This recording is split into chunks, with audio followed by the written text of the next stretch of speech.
It was early October when I decided to spend a weekend alone at a small cabin deep in the woods of northern Idaho. I had been working nonstop for months, barely getting enough rest, and I just needed quiet. A friend of mine owned the place and let me use it whenever I wanted. It wasn't much. A small one-room log cabin with a wood stove, an old couch, and a creaky wooden porch that faced a narrow dirt path leading into the trees. There was no phone signal, no Wi-Fi, no television, and barely enough power for a few lights. That was exactly what I wanted. The first day went smooth. I arrived in the afternoon, unloaded my cooler and sleeping bag, and chopped some firewood from the pile stacked behind the cabin. The air smelled like pine and wet soil. The trees around me were tall and tight together, the kind of forest where sound doesn't travel far. I could hear small things moving occasionally, probably squirrels or birds, but otherwise it was silent. That kind of silence where you hear your own heartbeat if you listen too long. By evening, I had a small fire going in the stove and made myself something simple to eat. As it got dark, the temperature dropped faster than I expected. The forest outside turned completely black. The moon was thin, and without it, you couldn't see past the window. I kept a lantern lit on the table, the only warm light inside that wooden box. I remember sitting on the couch, listening to the soft cracking of the fire, feeling calm. But that calm didn't last long. Around 10 p.m., I heard something outside. Not the usual rustle of an animal or a branch falling. This was a slow crunching sound, footsteps, heavy ones, pressing into dry leaves and soil. At first, I thought it might be a deer, but then I noticed the pattern. Step, pause, step, pause. Not the random quick movement of an animal. It was steady, measured, someone walking. I turned off the lantern and sat still. My heart started beating faster. I didn't move a muscle. The sound came closer, from the side of the cabin, near the porch. Then it stopped. I could hear my own breathing and the soft ticking from the cooling stove. I waited, staring at the window, expecting to see a shadow or movement. Nothing happened for almost a full minute. Then, clear as day, I heard the sound of one single step on the porch. The old wood creaked just once, then silence again. I didn't have a gun, just a small hatchet and a kitchen knife. I picked up the hatchet and stood near the door, not making any sound. I didn't want to open it. I just waited. After a few more minutes, I started to think maybe it was just my mind playing tricks. The forest can mess with your senses at night, especially when you're alone. But right when I started to calm down, something hit the window. Not a loud bang, just a soft tap, like someone ran a finger or a stick along the glass. Then again, a slow, dragging scrape across the window pane. My body went completely stiff. I stood there, staring, unable to breathe right. The window was dark, nothing but my own reflection faintly visible from the firelight. I waited for what felt like forever, but the noise stopped. I stayed awake the entire night, sitting on the couch, gripping the hatchet, barely blinking. Every small sound made me flinch. At some point, I must have dozed off for an hour or two because I woke up when light started to seep in through the window. That morning, I went outside and walked around the cabin. The ground was damp from dew, and sure enough, there were footprints. Not boot prints or sneakers, bare feet. Large, adult-sized, clean impressions in the mud, leading from the treeline to the porch and back. I counted maybe 8 or 10 prints total. Whoever it was had walked up barefoot in the cold, stopped near the porch, and turned back into the woods. That chilled me more than the night itself. I didn't see anyone around, but I couldn't shake that feeling of being watched. The trees felt heavier, like they were hiding something. I packed some of my things just in case I decided to leave early, but I told myself I'd stay one more night. Maybe it was someone hiking through, lost, or playing a prank. I tried to reason it away. The day went slowly.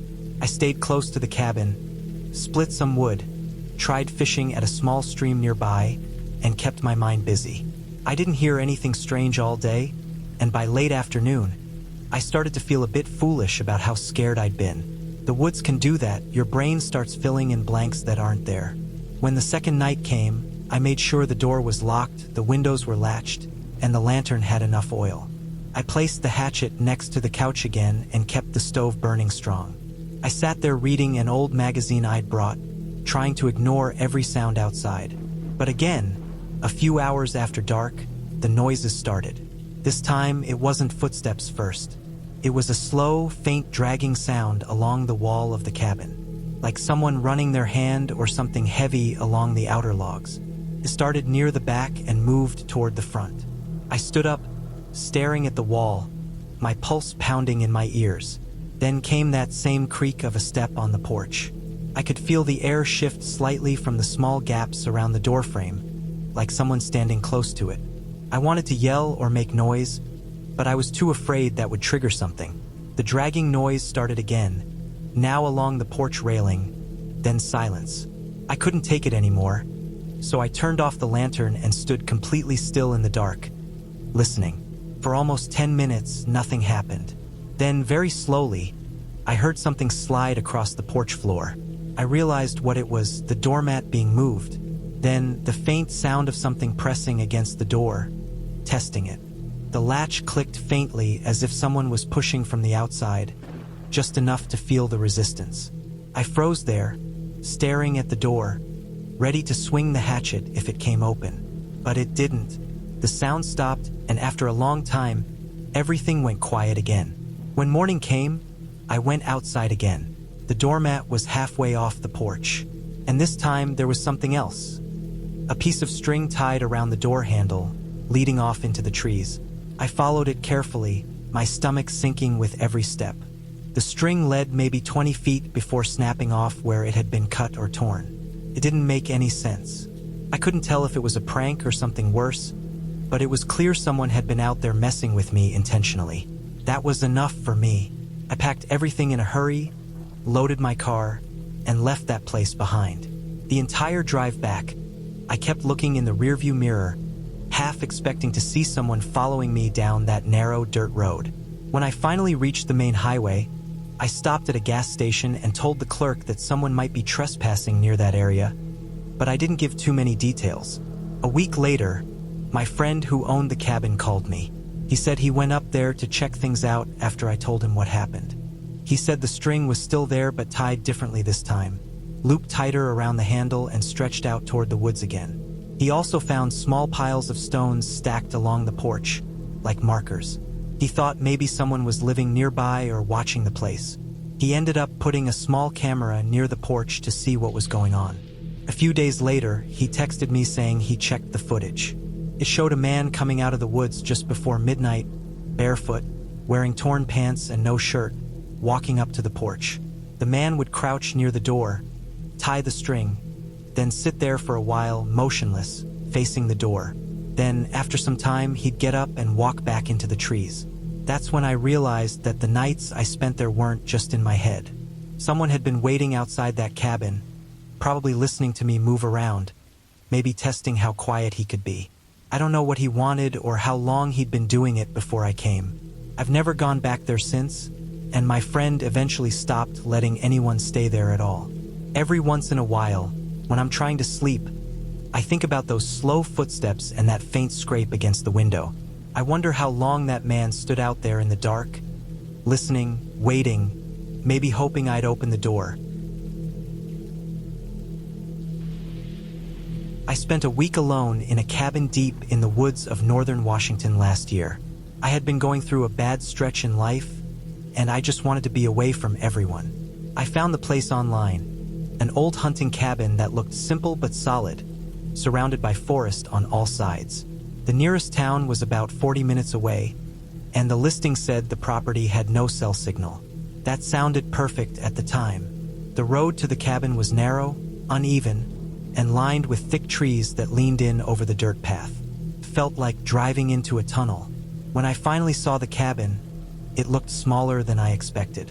The wood was dark from weather, the roof was metal, and there was a short porch with 2 steps leading up to the door. It looked like it had been there a long time. I unloaded my stuff, some canned food, a cooler, my sleeping bag, a few tools, and a small axe. The air was cool and quiet, the kind of quiet that feels unnatural. I could hear a few distant birds, the occasional rustle of wind in the trees, but that was it. No cars, no planes, nothing. Inside, the cabin was one single room. A wood stove sat in the corner, a small bed pushed against the wall, a single window that looked out toward the woods. The floorboards creaked with every step. There were a few nails sticking out of the walls, maybe where someone once hung tools or coats. The air smelled like old smoke and damp wood. That first day, I settled in. I stacked firewood near the stove, took a walk around the property, and tried to get used to the stillness. The cabin sat in a small clearing, surrounded by dense pine. The trees were tall and packed tightly together. You couldn't see far past the first few rows before everything turned dark. I found a small trail leading away from the cabin toward a ridge and followed it for a bit. But the woods got so thick that I turned back after a few minutes. By late evening, I was sitting on the porch watching the light fade. The forest around me got darker and darker until it was just a solid wall of black. The sound of insects faded too. After a while, even the wind stopped. It was complete silence, the kind that makes you aware of your own breathing. I went inside, lit a small lantern, and started a fire in the stove. The warmth helped, and for a while I felt at ease again. When I finally went to bed, it was past midnight. I laid there listening to the crackle of the fire. Took a long time to fall asleep, not because of noise, but because of how quiet it was. That stillness made every small sound feel sharp. The pop of wood, the shift of the cabin settling, the faint brushing sound of something outside. I told myself it was just the wind. Sometime in the middle of the night, I woke up to a dull sound. A steady, slow tapping. It wasn't loud, just soft and spaced out. Tap, pause, tap, pause. Took me a few seconds to realize it was coming from the window. I didn't move. I just stared at the ceiling, frozen, listening. The sound stopped after a while and everything went quiet again. I must have fallen asleep eventually, though I don't remember how. In the morning, the forest looked calm again. The light came through the trees in thin stripes.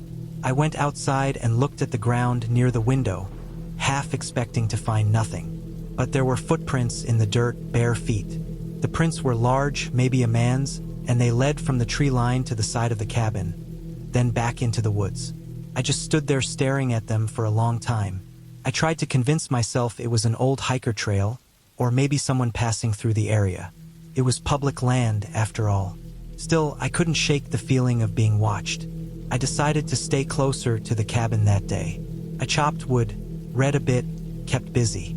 Every time I looked toward the trees, though, I had that weird sense that something was there just out of sight. That night, I made sure the door was locked and the windows were shut tight. I left the lantern burning low and sat by the stove. The forest was dead quiet again. Around 10, I heard something in the distance. It was faint at first, just a soft crack of a branch. Then another, then silence. I didn't move. I just listened. Came again, closer this time. Slow steps, not quick or panicked, deliberate. I could feel my heart pounding. The steps stopped just outside the cabin. Then, after a few seconds, I heard a soft scrape, like something brushing along the outer wall. It moved slowly from one side of the cabin to the other. I turned off the lantern so the inside would go completely dark. My eyes adjusted enough to see faint outlines of furniture.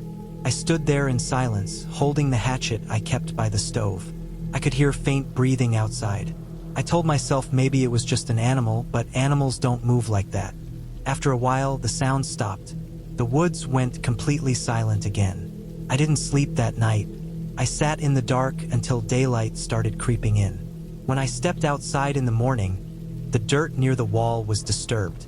More footprints, bare feet again. There was something else too. A small piece of torn fabric caught on one of the porch steps. It looked like part of a shirt, dark and worn. That was enough for me to start thinking seriously about leaving. I packed most of my things that day, but decided to wait until morning to drive back. The road was narrow and rough, and I didn't want to risk getting stuck in the dark. I told myself I'd leave first thing at sunrise. The whole day, I felt uneasy. I stayed inside and barely moved from the chair by the stove. Every few minutes, I'd glance toward the window. As night fell, I built the fire higher than usual and kept the lantern burning bright. I tried to distract myself by reading, but my hands were shaking too much to hold the book still. Around midnight, I heard something again, different this time. It was a faint dragging sound across the porch. Then the creak of wood under weight. Someone was walking up the steps. I sat frozen, staring at the door. The handle rattled gently once, then stopped. My throat went dry. I could hear soft breathing again, just on the other side of the wood. Then the sound of something tapping lightly on the door. Just one soft knock, then silence. I stayed that way until the first gray light started showing through the window. When I finally opened the door, whoever it was had gone. There were muddy footprints all over the porch, clear and deep. I counted at least a dozen, circling around before leading back into the trees. I didn't waste a second. I threw the rest of my stuff into the car and left. The dirt road felt narrower than before. Every turn, I kept looking in the mirrors, half expecting to see someone in the distance. When I finally reached the main road, I felt some of the tension fade, but not all of it. A few days later, after I got home, curiosity got the better of me. I looked up the cabin online again, wanting to see if anyone else had mentioned anything strange in their reviews.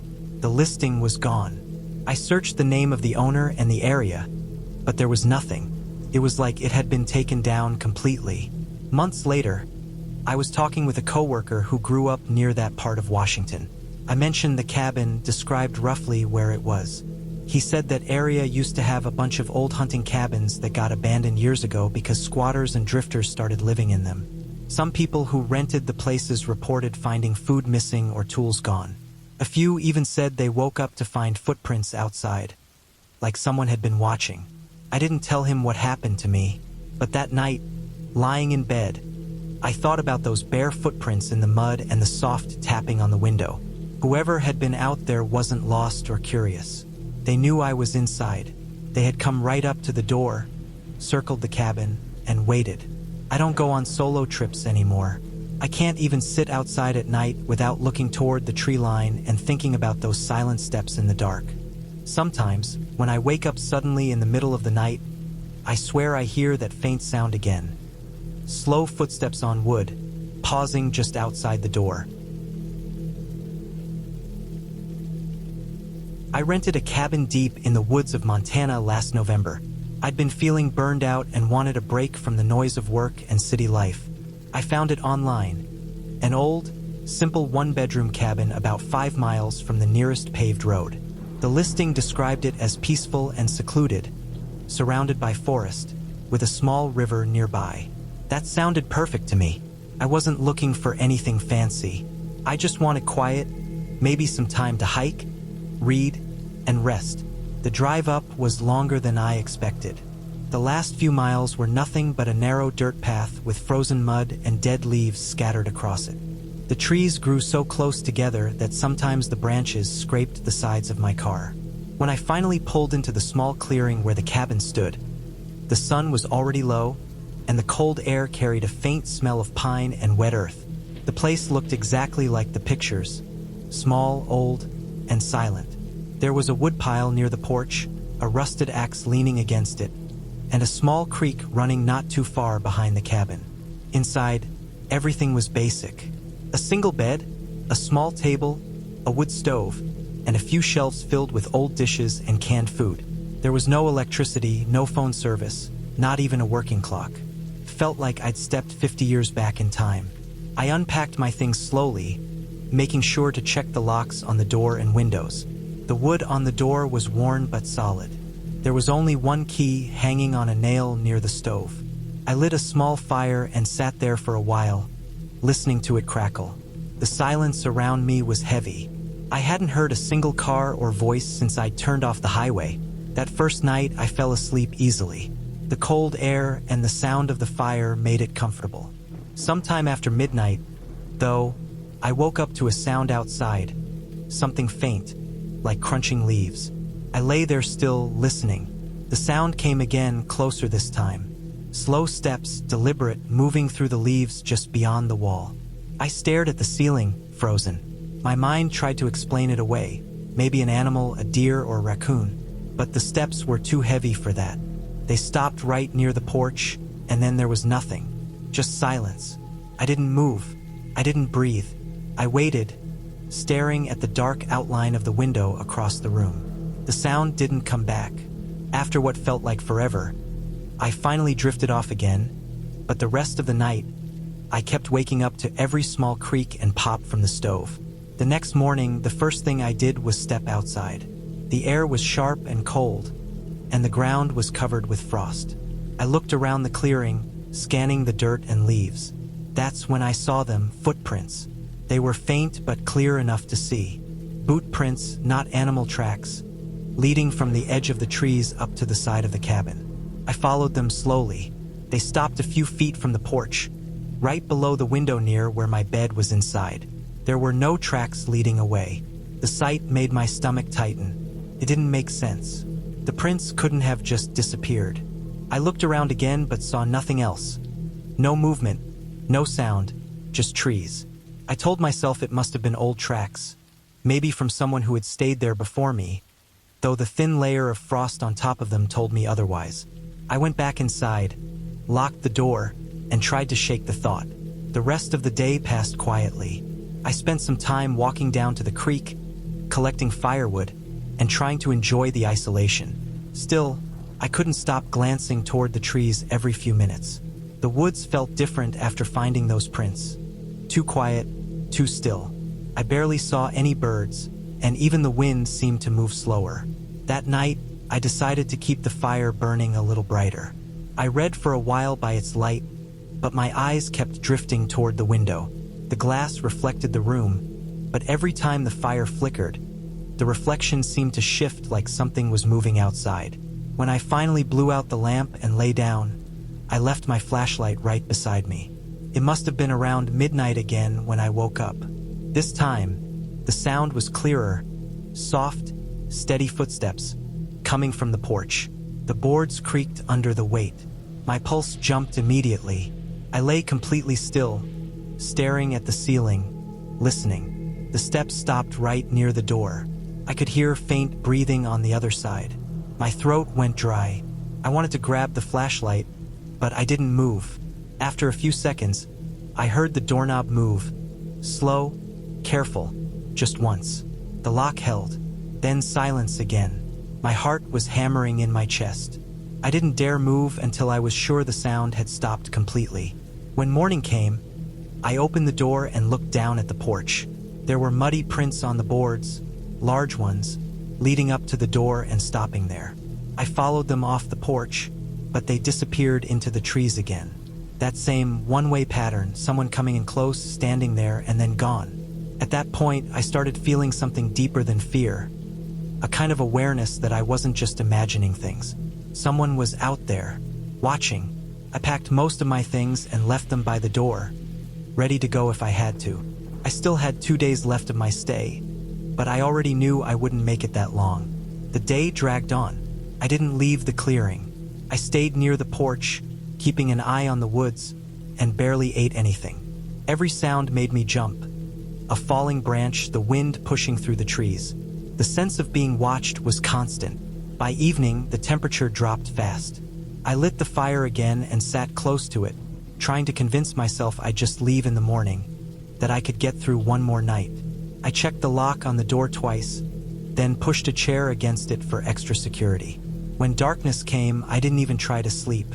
I sat in the chair with the flashlight in one hand and a heavy iron fire poker in the other. Hours went by. The forest outside stayed silent. I started thinking maybe whoever it was had given up.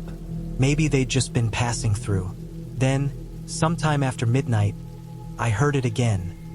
Footsteps, slow and careful, circling the cabin. They crunched through the leaves and stopped near the window.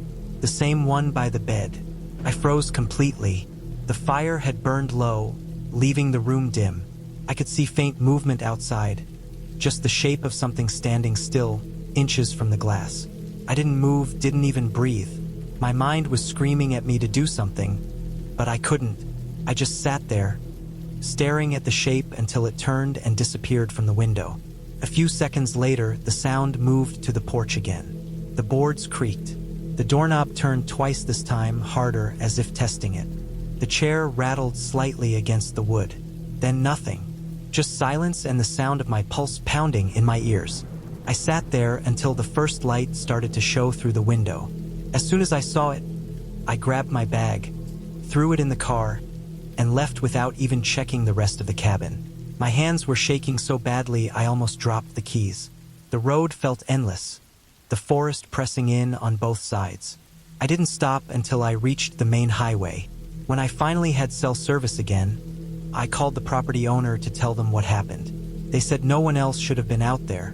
There weren't any other cabins nearby, and hunters usually stayed miles away in a different area. They didn't sound surprised, though. They just said they'd look into it. That was it. I never went back. Sometimes I still think about it. The prints in the frost, the doorknob turning, the silent figure standing outside the window. It wasn't a ghost or some storybook monster. It was a real person, out there in the woods, coming closer each night. I'll never know what they wanted or why they stopped, but every time I think about that place, I remember the sound of the boards creaking under someone's weight, slow and careful, just inches away from where I was sitting in the dark, waiting for the night to end. I rented a small cabin in northern Idaho at the start of summer, wanting some peace and quiet after months of working nonstop. It was supposed to be a simple trip, a week away from everything. The cabin was listed online as an off-grid getaway, meaning no electricity, no signal, and no close neighbors. That's what I wanted. I wanted to be completely alone. The drive up there took longer than expected. The last 20 miles were all dirt and gravel, winding through forested hills with no guardrails or signs. By the time I reached the property, my car was covered in dust, and I was exhausted. The cabin sat on a small clearing surrounded by tall pines. It was small but solid, dark wooden walls, a metal roof, a single porch with a rocking chair that looked like it had been there for decades. I remember the air being incredibly still, like even the forest was holding its breath. Inside, the cabin was basic: a bed, a small table, a wood stove, and a single oil lamp on the counter. There was a small outhouse about 30 yards away behind some trees. I unpacked slowly, opening the windows to let in the smell of pine and earth. There was something peaceful about the isolation, even though it felt heavy at the same time. That first evening was quiet. I built a fire in the stove and cooked some canned food. The sun set behind the trees fast, and once it was gone, the darkness outside was complete. I sat on the porch for a bit, listening to the forest. Every small sound, branches creaking, leaves moving, seemed louder than it should have been. I kept telling myself I'd get used to it. Eventually, I went inside, locked the door, and went to bed. Sometime during the night, I woke up. I didn't know why at first. The fire had gone out, and the cabin was cold and dark. Then I heard something, a dull thud, like a footstep on the porch. My first thought was an animal, but it didn't sound like that. It wasn't scratching or scurrying. It was slow and heavy. I held my breath, staring toward the door. The sound came again, one step, then silence. After a few minutes, I didn't hear anything else. I tried to convince myself it was just the wood creaking or maybe a deer passing by. I didn't move for a long time, though. Eventually, I fell back asleep, but my sleep was light and broken. The next morning, I stepped outside and checked the porch. There were footprints in the dirt, clear boot prints, large ones. They led up to the steps and stopped right by the door. I froze for a few seconds, staring at them. They weren't mine. I hadn't walked there yet. There were no prints leading away, which confused me even more. The ground was soft enough that it should have shown any direction they went. But it didn't. It was like the person had just stopped there. The rest of the morning, I couldn't shake the feeling that someone had been right outside the door while I slept. I looked around the property. Nothing unusual, no tracks near the trees, no signs of anyone. I didn't hear anything all day, but the silence of the woods started feeling oppressive. It was the kind of quiet that made you aware of your own heartbeat. I spent the afternoon chopping wood, trying to distract myself. Every time I paused, I caught myself listening for footsteps or branches breaking. By the time the sun started to go down, I was already on edge. I made sure the door and windows were locked and piled a few extra pieces of wood by the stove so I wouldn't have to go outside later. That night, it took me a long time to fall asleep. I left the oil lamp burning low, just enough to see the edges of the room. Sometime around midnight, I woke up again. Not from a sound this time, but from a feeling. That prickling sensation you get when you know you're being watched. The room was silent, but I could see faint light coming through the small window across from the bed, moonlight reflecting off the trees. I turned my head toward it, and for a second, I thought I saw something move. A shadow shifted across the glass, slow and deliberate, as if someone had walked past it. I didn't move. My whole body went stiff. The cabin was so quiet that I could hear my own breathing. I stared at the window for a long time, waiting for something else to happen. The shadow didn't come back. After what felt like forever, I reached for the flashlight next to the bed and flicked it on, aiming it at the window. Nothing, just the reflection of the light bouncing back at me. The next morning, I didn't even want to open the door, but I forced myself to check outside. The dirt beneath the window had new footprints. One set, fresh and deep. Whoever it was had been standing there, close enough to look in. I walked around the cabin again, my hands shaking a little. The prints circled the cabin once, then vanished into the woods behind it. That day felt longer than any day I can remember. I didn't go hiking or explore like I'd planned.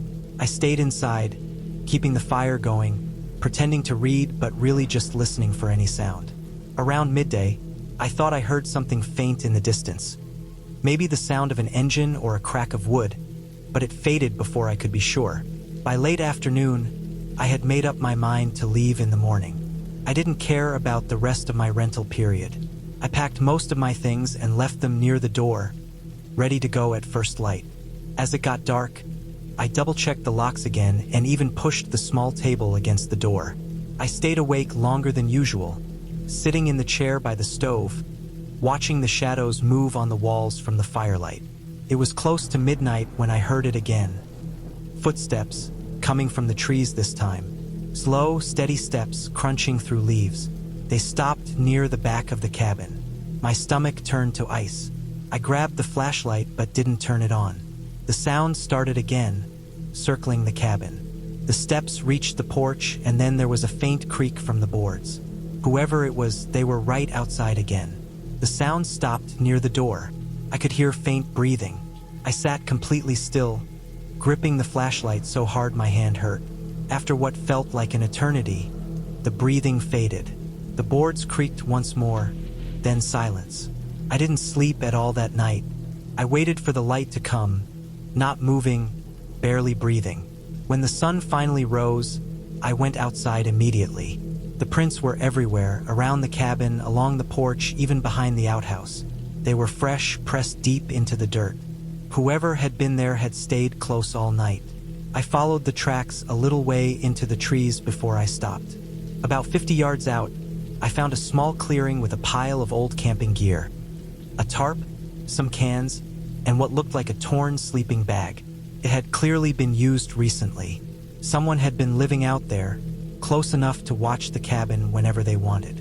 I turned back and packed everything as fast as I could. I barely looked back as I drove down that dirt road. Every bend, every shadow between the trees made me feel like someone was still following. When I got back to town, I stopped at a small diner to get something to eat. My hands were still trembling when I held the coffee cup.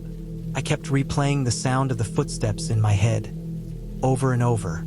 Later, I emailed the cabin owner, telling them someone had been living nearby, that they should check the property. I never got a response. A few weeks after that, I checked the listing again out of curiosity.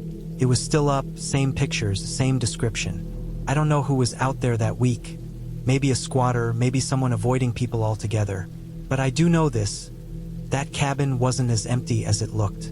Somewhere in those woods, someone had been watching, coming closer each night, waiting for something. I still think about how quiet it was between the sounds, that deep, unnatural silence that filled the space just before another step hit the porch. I don't think I'll ever go back to a cabin again. Even now, when I'm home and it's quiet, I find myself listening, waiting for that same sound in the dark.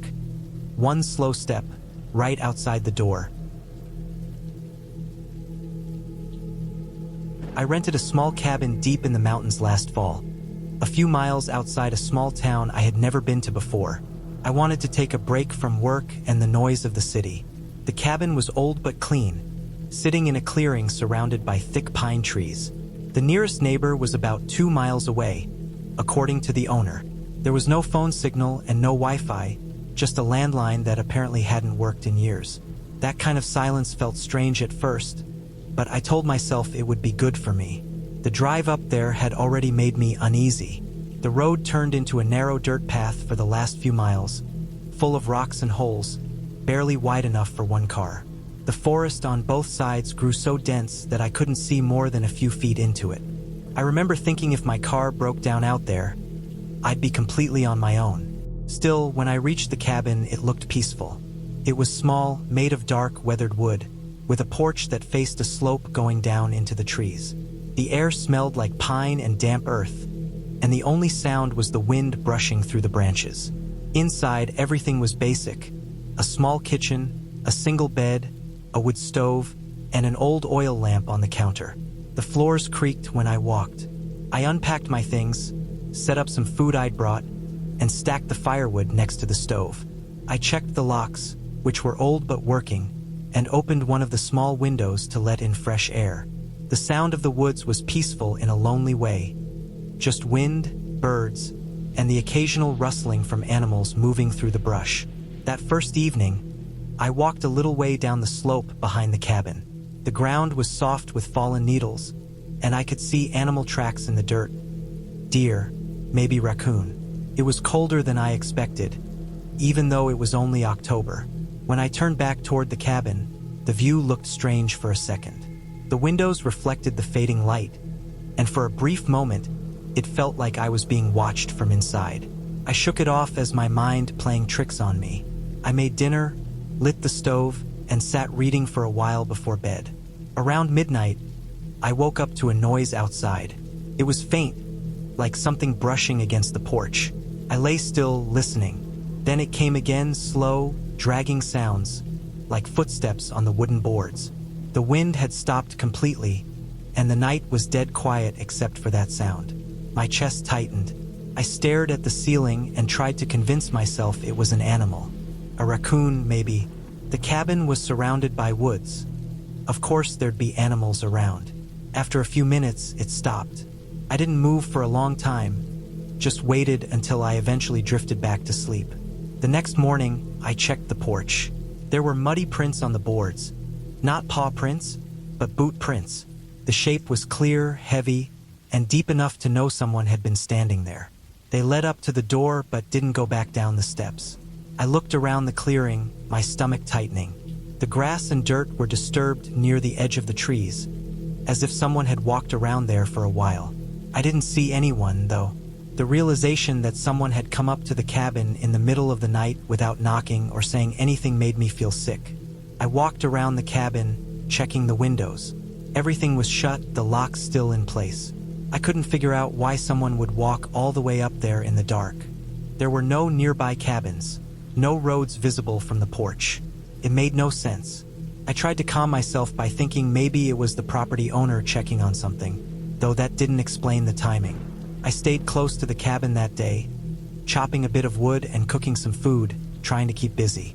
The woods were so quiet that any sound, even the creak of a branch, felt sharp and close. Every time I looked into the trees, I thought I saw movement, just for a second. It made me anxious, and I decided I'd leave early the next day. By the time it got dark, the air felt heavy. I made sure the door was locked and slid one of the chairs against it. I left the oil lamp burning low, the small circle of light flickering on the walls. I tried to read again, but I couldn't focus. My ears kept catching faint sounds from outside. Not constant, just small things like a twig snapping or leaves shifting. At one point, I heard a single thud, like something hit the porch post. I froze completely. Then it stopped. I waited for what felt like forever, staring at the window, half expecting to see someone's face. I must have stayed like that for an hour, maybe longer. The silence pressed against the cabin, thick and cold. When I finally managed to fall asleep, it was close to dawn. I woke up to sunlight and, for a moment, thought everything had been in my head. But when I stepped outside, I noticed something that made my stomach drop again. My car had been moved. It was parked facing the other direction. Not much, just turned slightly, but enough that I knew it hadn't been like that before. The dirt around the tires showed footprints, the same kind of boots from the porch. Whoever it was had come back, and they'd been close enough to my car to touch it.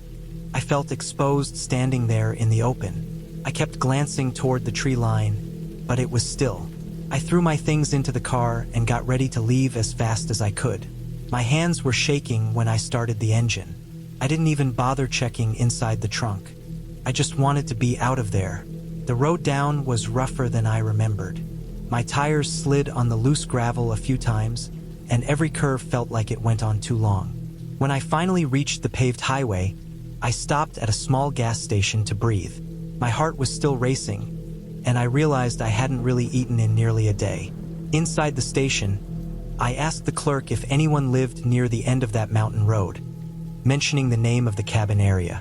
He said most of the old cabins there were abandoned or used only during summer. Hunters sometimes squatted in them for a night or two. That made everything click in my head. Someone had probably been living in those woods for a while, moving between the empty cabins, waiting for people to leave. The thought made me sick. I thought about the muddy footprints leading to my door, about my car being turned, about how quiet it had been the whole time. They must have been watching from the trees since the first night, waiting to see if I'd leave anything unlocked. Maybe they'd planned to come in when I fell asleep. Maybe the locked door stopped them. I never went back to that cabin. A few weeks later, I saw an online listing for the same place, still being rented out, same pictures, same description, peaceful mountain retreat, total privacy. That line stuck with me for a long time. The idea of total privacy sounds good until you realize it means nobody can hear you if something happens. Nobody can see if someone walks up your steps in the middle of the night. Even now, whenever I stay somewhere remote, I can't relax completely. I keep checking windows, doors, corners. The quiet doesn't comfort me anymore. It reminds me of that night in the cabin, when someone stood just on the other side of the door, silent, waiting, and I didn't even know they were there until I saw their footprints in the morning. I rented a small cabin deep in the woods for a long weekend, just to get away from everything. I'd been feeling burned out from work and thought a few quiet days surrounded by trees would help me clear my head. It was one of those older, single-room cabins, wood-paneled walls, a small kitchen, a stone fireplace, and a creaky porch that faced the forest. The road leading up to it was narrow, gravel-filled, and barely visible in some areas. When I first arrived, the air was cold and the woods were silent except for the sound of the wind moving through the trees. There was no cell signal, no Wi-Fi, and the nearest town was about 30 miles away. I unpacked my things slowly, enjoying the quiet. There was a strange peace in the isolation at first, the kind you don't realize you've been missing until it surrounds you. I stacked some firewood by the door, checked the locks on the windows, and walked around the property just to get a sense of it. Behind the cabin, a small trail led deeper into the woods, fading after a few minutes into thick brush.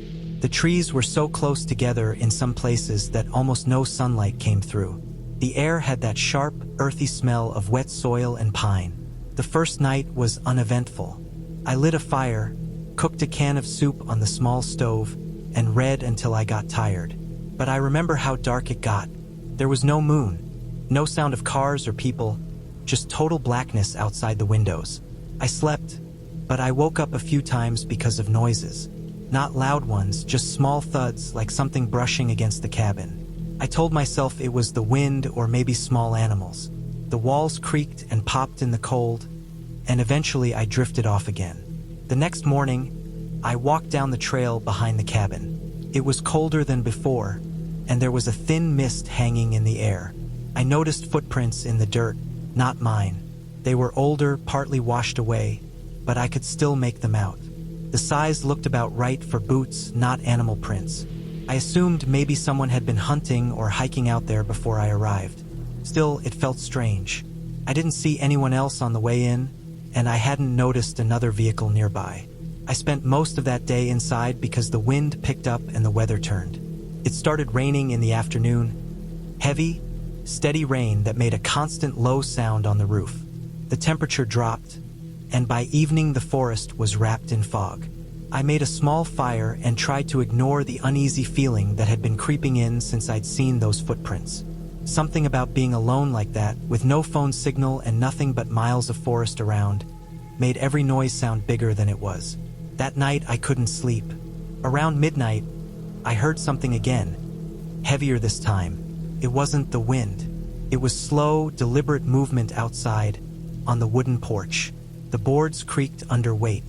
I froze where I was, sitting up on the bed, staring at the dark outline of the window. My heart started pounding so hard I could feel it in my throat. I didn't move for a while. The sound went away after maybe 10 seconds, but those 10 seconds felt like minutes. When I finally gathered enough courage, I grabbed my flashlight and turned it on, aiming it through the window. Nothing, just the rain falling. I turned off the light quickly, not wanting to make it obvious I was awake. I didn't go back to sleep. In the morning, I checked the porch. There were muddy footprints on the boards, definitely human. The prints were clear, leading up to the steps and stopping near the door. They were large, maybe a man's boots, and there were no prints going away. I followed the edge of the porch with my eyes, but the rain from the night before had erased anything in the dirt beyond. It didn't make sense, but I tried to explain it to myself. Maybe someone had gotten lost or come by accident. Maybe a hunter looking for shelter from the rain. I kept thinking that, but the thought didn't sit right. If it were just someone lost, why didn't they knock? Why didn't they leave any sign of where they went? The rest of the day, I couldn't shake the tension. I stayed inside and kept the door locked. Every little sound outside made me flinch. The woods were completely still, like even the birds and insects didn't want to make noise. The silence was worse than any sound could have been. Around sunset, I checked all the windows again. The glass was old and wavy, the kind that distorts light a little, and I realized how easy it would be for someone to stand out there and just watch without me knowing. I decided to move one of the chairs against the front door that night, just for a bit of extra security. It felt ridiculous, but it made me feel a little better. I barely ate dinner. I just sat near the fire, listening to the wood crackle and the wind moving outside. Then I heard it again, faint at first. The sound of steps in the leaves, slow and spaced apart. My body froze instantly. The steps stopped when I moved toward the window. I waited, holding my breath, but I didn't see anything outside. I could only hear my own heartbeat and the faint ticking from the old wall clock near the kitchen. I didn't know if I was imagining things or if someone was really out there. When I finally laid down, I kept the flashlight in my hand and the fire burning low. I must have dozed off at some point, because I woke up suddenly to a sound that made my stomach drop. The sharp crack of wood near the door. Not the porch this time, the actual door frame. Someone was trying to push it in. The chair I'd placed against it moved slightly with a scraping sound. I didn't move. I just stared at the door, my mind racing. I couldn't call anyone. I couldn't run out without knowing where they were. The pressure stopped after a few seconds. Then silence again. I sat there in the dark for what felt like hours before the light finally came through the window. When the sun rose, I checked the door. The frame was splintered slightly near the lock. Someone had tried to force it open. That confirmed everything. Someone had been there. Not an animal, not my imagination. A real person. I packed my things in a hurry. My hands were shaking so badly that I dropped one of the pans on the floor. I didn't even care. I just wanted to leave. When I stepped outside, the cold hit me, but the air felt thinner somehow, quieter than before.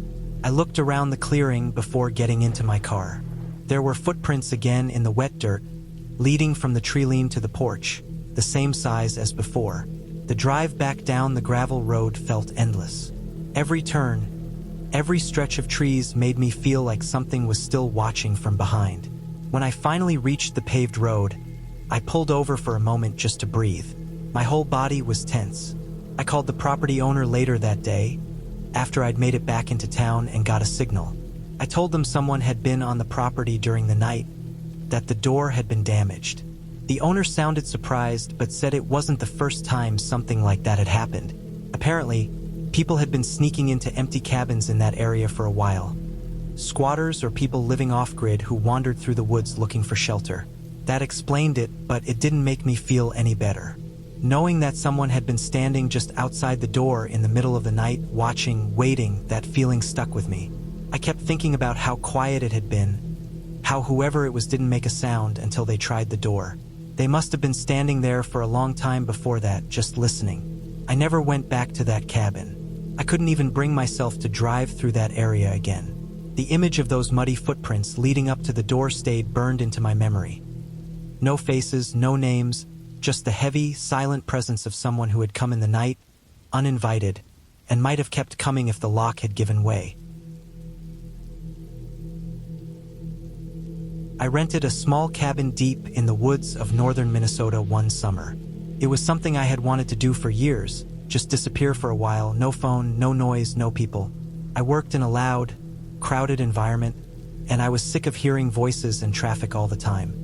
The cabin I found online looked old but clean, with a small front porch, a wood stove, and a lake only a few hundred feet away. The pictures made it seem peaceful, surrounded by tall trees and moss-covered ground. When I got there, the first thing I noticed was how quiet it really was. It wasn't the kind of quiet that felt calm. It felt heavy. Even the air seemed still. The road to the cabin was nothing more than a narrow dirt path that twisted between pines and birches. Once I parked, I could barely see the sky through the branches. The cabin itself looked older than the pictures. The wood was faded gray, the steps creaked, and the window frames had flakes of old paint curling off. Inside, it smelled like dust and dry wood. The furniture was simple: a single bed, a small table, a chair, a metal stove, and a shelf with a few random things left by other guests. There was a single light bulb that worked off a small generator outside, but I didn't plan on using much power anyway. There was no phone signal, no internet, nothing. That first evening went normally. I gathered some firewood, cooked a small meal on the stove, and sat outside as the sun went down. The lake reflected the trees perfectly, like glass. I remember thinking that it almost felt too still, like the air itself was watching. I went back inside once it got dark. The forest outside turned into a solid wall of black. I read for a bit by lantern light and then tried to sleep, but I kept hearing faint noises outside. At first, I thought it was the woods settling, maybe a raccoon or deer moving through the trees. But every time I started to drift off, there'd be another sound, soft but deliberate. A single crunch of dry leaves. Faint step. Pause. Then silence again. I told myself it was an animal, but I could feel my heart beating faster every time it happened. Around midnight, I sat up and listened hard. The sound came again, this time closer, maybe just a few feet from the side of the cabin. It wasn't fast or random. It was slow, spaced out, like someone taking careful steps. Then it stopped. I stared at the wall for a long time, holding my breath. The sound didn't come back. I tried to convince myself it was just my mind exaggerating things. Eventually, I fell asleep, though I woke up constantly through the night. In the morning, I went outside to get some fresh air. The ground around the cabin was damp from dew, and the first thing I saw were footprints. They weren't animal tracks. They were human, bare feet. They circled around the cabin and led toward the tree line. The prints looked recent, pressed deep into the mud in some spots. I followed them a short distance before they disappeared into the pine needles. That stopped me cold. The nearest cabin or house was at least 5 miles away.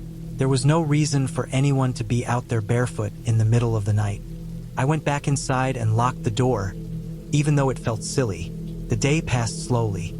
I kept myself busy with small things, collecting firewood, cleaning, walking down to the lake, but I couldn't shake that uneasy feeling. I felt like I was being watched. Every time I looked into the trees, I half expected to see something moving. When night came again, I kept the lantern burning longer than usual. I didn't want to sit in complete darkness. I tried to read, but I couldn't focus. The forest outside was completely silent again. No wind, no birds, nothing. Just still air pressing against the windows. Around 11 p.m., I heard something at the porch. A light creak, like weight shifting on one of the steps. I froze. Then another creak.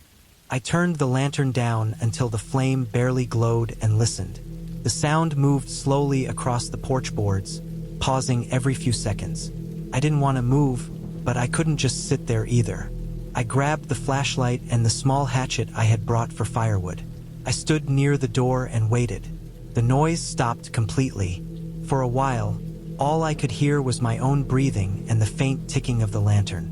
Then, out of nowhere, a soft scraping sound came from the wall beside the door, not like an animal clawing, more like something being dragged slowly along the wood.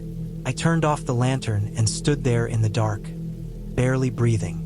The scraping stopped after a few seconds. Then nothing. I waited, listening for what felt like hours. Eventually, I must have fallen asleep sitting against the wall. When I woke up, light was coming through the window. I went outside right away, even though part of me didn't want to see what was there. The ground near the porch had more footprints. They were clearer this time. Whoever it was had walked right up to the window, then back to the trees. There were even small smudges on the glass, like fingertips or maybe a hand pressed against it. I walked around the cabin and found something else. Near the back wall, under the window, someone had left a small pile of stones stacked on top of each other, maybe 6 or 7 high. It didn't make sense. They weren't there before. I tried to stay calm, but I couldn't shake the dread. I decided I'd leave the next morning if anything else happened that night. I didn't want to drive the dirt road in the dark. I spent the rest of the day trying to keep busy again, but I couldn't focus on anything. I kept checking the tree line, expecting to see movement. The forest seemed thicker now, darker. When night fell, I didn't even bother trying to sleep. I sat on the chair facing the door, the hatchet in my hand, the lantern burning low. Every so often, I thought I heard faint noises outside, but I told myself it was just my nerves. Then, sometime after midnight, I heard it again. A single knock on the side of the cabin. Not hard, not loud, just a single tap. Then another one.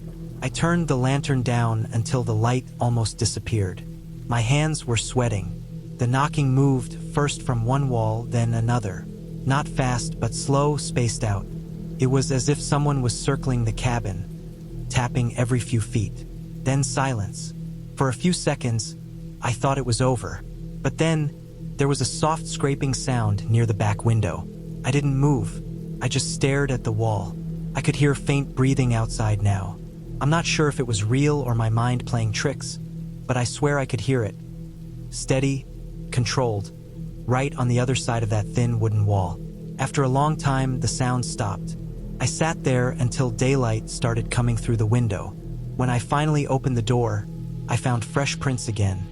Bare feet, circling the cabin, and another small stack of stones near the back corner. This one had a piece of bark balanced on top, almost like a marker. That was it.